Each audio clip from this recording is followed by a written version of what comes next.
Hello dear students, welcome to career coaching centre. AIIMS का question करते हैं from subject chemistry.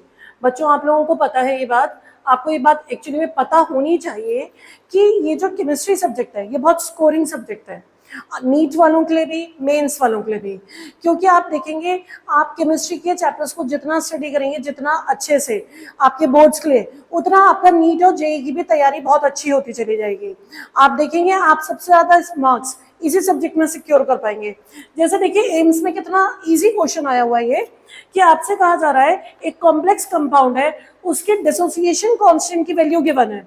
Dissociation constant की value given है आपको, डिसोसिएशन कांस्टेंट आपको कैलकुलेट करना है, और स्टेबिलिटी कांस्टेंट की वैल्यू गिवन है 2.1 इंटू 10⁻13। तो स्टेबिलिटी कांस्टेंट डिसोसिएशन कांस्टेंट में क्या होता है? इनवर्स रिलेशन होता है। तो 1/बीटा इज इक्वल टू के।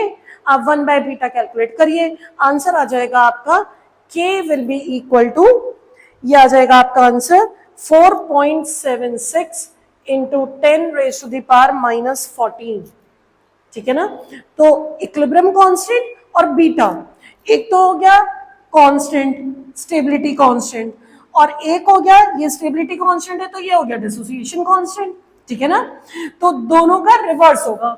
जैसे कोई भी जब कॉम्प्लेक्स बनता है, यही वाला कॉम्प्लेक्स बना है सपोज, तो आपने क्या किया, Cu के साथ 4 लिगेंड्स कंबाइन हुए और बन गया ये कॉम्प्लेक्स। ये कॉम्प्लेक्स बन गया CuNH3 होल 4। ठीक है? इस कॉम्प्लेक्स के बनते टाइम जो बन रहा है, तो इस टाइम इसका कौन सा कांस्टेंट यूज कर रहे हैं? β4। रिवर्स डायरेक्शन में कौन सा हो जाएगा? के।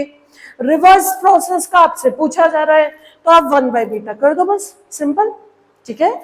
तो काफी इजी क्वेश्चन है, और आप बच्चों केमिस्ट्री से अपना स्कोर, चाहे वो नीट हो चाहे मेंस हो, बहुत अच्छे से इंप्रूव कर सकते हैं। ठीक है ना?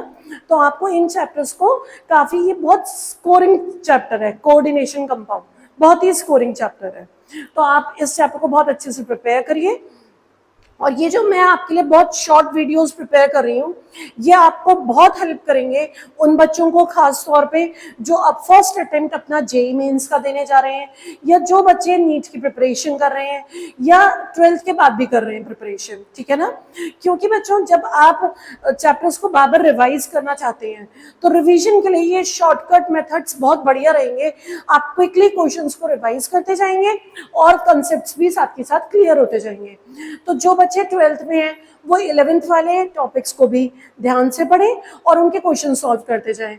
और जो 12th वाले स्टूडेंट्स हैं, वो भी इन क्वेश्चंस के थ्रू अपना बोर्ड्स भी इंप्रूव कर सकते हैं, और प्लस आगे की प्रिपरेशन भी अच्छी होती जाएगी इससे।